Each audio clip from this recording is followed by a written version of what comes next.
प्यारे विद्यार्थियों, मैं Vivek Sharma, assistant professor sociology, आप सभी का स्वागत करता हूं राजकीय महाविद्यालय चौमेला के यूट्यूब चैनल पर। मेरे पिछले वीडियो में हमने परिस्थिति पर विस्तार से चर्चा की थी। आज हम भूमिका पर चर्चा करेंगे। भूमिका की अवधारणा का सर्वप्रथम प्रयोग मनोविज्ञान में व्यक्ति के व्यवहार एवं मनोविश्लेषण के संदर्भ में मीड, न्यूकॉम, मैरिनो एवं सर्विन आदि मनोवैज्ञानिकों द्वारा किया गया।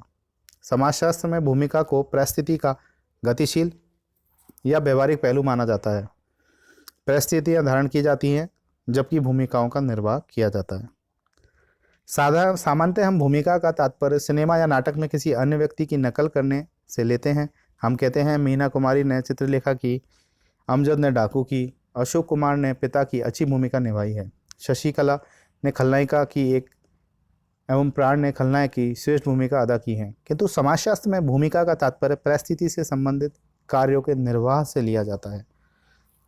तो चलिए अब हम भूमिका के अर्थ और उसकी परिभाषाओं पर चर्चा करते हैं। फेयरचाइल्ड के अनुसार भूमिका किसी भी व्यक्ति का समूह में एक वह अपेक्षित कार्य या व्यवहार है जो समूह या संस्कृति के द्वारा परिभाषित किया गया है।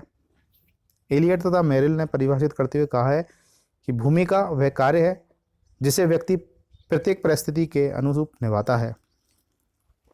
हार्टन तथा हंट ने कहा, एक विशिष्ट सामाजिक पद धारण करने के फलस्वरूप व्यक्ति जिस प्रकार का व्यवहार करता है उसे हम भूमिका कहते हैं। आगबर्न और निमकॉफ, भूमिका एक समूह में एक विशिष्ट पद से संबंधित सामाजिक प्रत्याशाओं एवं व्यवहार प्रतिमानों का एक योग है जिसमें कर्तव्यों एवं सुविधाओं दोनों का समावेश होता है। इन परिभाषाओं से स्पष्ट है कि एक परिस्थिति धारण करने के कारण समाज जिस प्रकार के कार्य की व्यक्ति से अपेक्षा करता है वही भूमिका कहलाती है। भूमिका परिस्थिति का व्यवहारात्मक एवं गत्यात्मक पहलू है। एक व्यक्ति अपनी परिस्थिति से संबंधित भूमिका का निर्वाह कैसे करेगा, यह कई बातों पर निर्भर करता है। जैसे वह अपने कर्तव्य के प्रति कितना जागरूक है, अपने दायित्व निर्वाह के लिए कितना कठिन परिश्रम करता है, उसमें कर्तव्यनिष्ठा कितनी है, वह समाज के आदर्श नियमों के प्रति कितना सजग है और एक साथ कितनी भूमिकाएं निभा रहा है। समाज में कोई भी भूमिका अकेली या एकपक्षीय नहीं होती। प्रत्येक भूमिका का महत्व अन्य परिस्थिति एवं भूमिकाओं के संदर्भ में होता है। उदाहरण के लिए एक अध्यापक अपनी भूमिका छात्रों, एक डॉक्टर अपनी भूमिका रोगियों के संदर्भ में निभाता है। एक व्यक्ति अपने जीवन काल में अनेक परिस्थितियां धारण करता है और उनके अनुसार ही अलग अलग प्रकार की भूमिकाएं भी निभाता है। अब हम चर्चा करेंगे भूमिका की विशेषताओं की। भूमिका का संबंध उन व्यवहारों की संपूर्णता से है जिसकी वह विशिष्ट परिस्थिति धारण करने के कारण समूह अथवा समाज के द्वारा अपेक्षा की जाती है। भूमिका का निर्धारण संस्कृति एवं सामाजिक मानदंडों के आधार पर होता है। समाज में कोई भी भूमिका अकेली या एकपक्षीय नहीं होती, वरन वह सदैव दूसरी परिस्थितियों या भूमिकाओं के संदर्भ में निभाई जाती है। भूमिका का संबंध परिस्थिति से जुड़ा होता है। चूंकि परिस्थिति प्रदत्त और अर्जित दो प्रकार की है, अतः भूमिकाएं भी प्रदत्त और अर्जित होती हैं। भूमिका गतिशील और परिवर्तनशील है। एक ही भूमिका विभिन्न लोगों के द्वारा विभिन्न समयों एवं संस्कृतियों में अलग अलग प्रकार से निभाई जाती है। प्रत्येक व्यक्ति उसे प्रदान की गई भूमिका का निर्वाह अपनी योग्यता, क्षमता, रुचि, मनोवृत्ति आदि के आधार पर करता है। व्यक्ति समाज में अनेक भूमिकाएं निभाता है, किंतु जिस भूमिका के कारण वह समाज में जाना जाता है वह उसकी मुख्य भूमिका कहलाती है। अन्य छोटी मोटी भूमिकाओं को सामान्य भूमिका कहते हैं। अलग अलग भूमिकाओं को निर्वाह करने के लिए भिन्न भिन्न प्रकार का व्यवहार किया जाता है। सभी भूमिकाओं का निर्वाह एक ही प्रकार के व्यवहार द्वारा नहीं किया जा सकता। प्रत्येक भूमिका के साथ कुछ न कुछ अधिकार एवं सुविधाएं जुड़ी हुई होती हैं। अब हम परिस्थिति व भूमिका के संबंधों पर चर्चा करेंगे। परिस्थिति एवं भूमिका सदैव भेद किया जाता है। परिस्थिति एक समाजशास्त्रीय अवधारणा है। यह एक सामाजिक सांस्कृतिक तथ्य है, जबकि भूमिका सामाजिक मनोविज्ञान का विषय है। विभिन्न प्रकार की भूमिकाओं का निर्वाह विभिन्न व्यक्तियों द्वारा अलग अलग प्रकार से किया जाता है। इसका कारण कई हैं। व्यक्तियों के व्यक्तित्व, क्षमता एवं व्यवहार में भिन्नता प्रमुख कारण है। यही कारण है कि राष्ट्रपति या प्राचार्य के पद की भूमिका सभी लोग समान रूप से नहीं निभा पाते। प्रत्येक व्यक्ति की भूमिका दूसरे व्यक्ति से भिन्न होती है। इसका यह कारण यह है कि समूह एवं संगठन के विकास के साथ साथ उसके पदाधिकारियों के कार्यों एवं दायित्वों में भी परिवर्तन आ जाता है। इसलिए ही कहते हैं कि भूमिका परिस्थिति का गत्यात्मक पहलू है। परिस्थिति एवं भूमिका के संबंध सदैव स्थिर न होकर बदलते रहते हैं। नए विचारों, नए मूल्यों एवं मान्यताओं के आधार पर संबंध परिवर्तित होते रहते हैं। मजदूर एवं मालिकों के संबंध जैसे मध्य युग में थे, आज के औद्योगिक युग में नहीं है।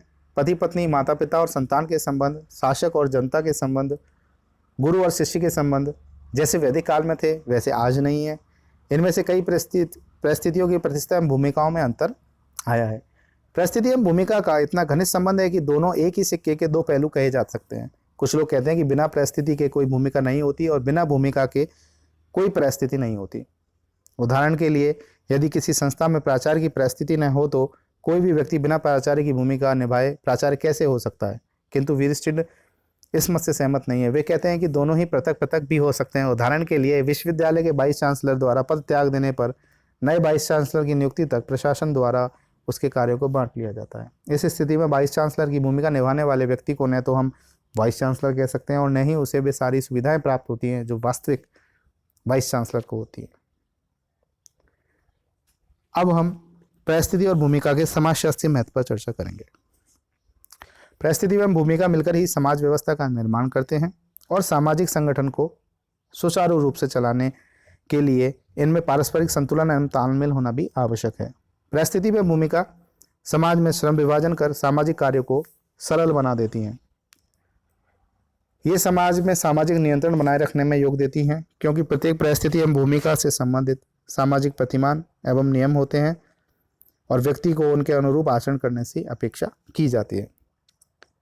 ये व्यक्ति का समाजीकरण करने में योग देते हैं, क्योंकि व्यक्ति के जन्म के पूर्व ही ये समाज में विद्यमान थे और व्यक्ति उनके अनुसार आचरण करना सीखता है।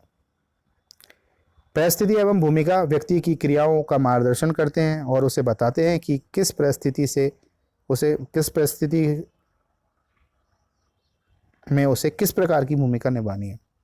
इनके द्वारा हम किसी भी व्यक्ति के व्यवहार का पूर्वानुमान लगा सकते हैं। उदाहरण के लिए, यदि कोई व्यक्ति प्रधानमंत्री बनता है तो हम उसके कार्यों के बारे में पूर्वानुमान लगा सकते हैं और भविष्यवाणी कर सकते हैं, क्योंकि संविधान एवं सामाजिक प्रथाओं द्वारा उसके कार्य को निर्धारित कर दिए गए हैं। परिस्थितियां व्यक्ति में जागरूकता एवं उत्तरदायित्व की भावना पैदा करती हैं। समाज में ऊंची एवं नीची परिस्थितियां होती हैं। ये व्यक्ति को प्रयत्न करने के लिए प्रेरित करती हैं और प्रयत्नों के कारण ही उसकी प्रगति संभव हो पाती है। वर्तमान समय में सामाजिक व्यवस्था में तेजी से परिवर्तन हो रहे हैं।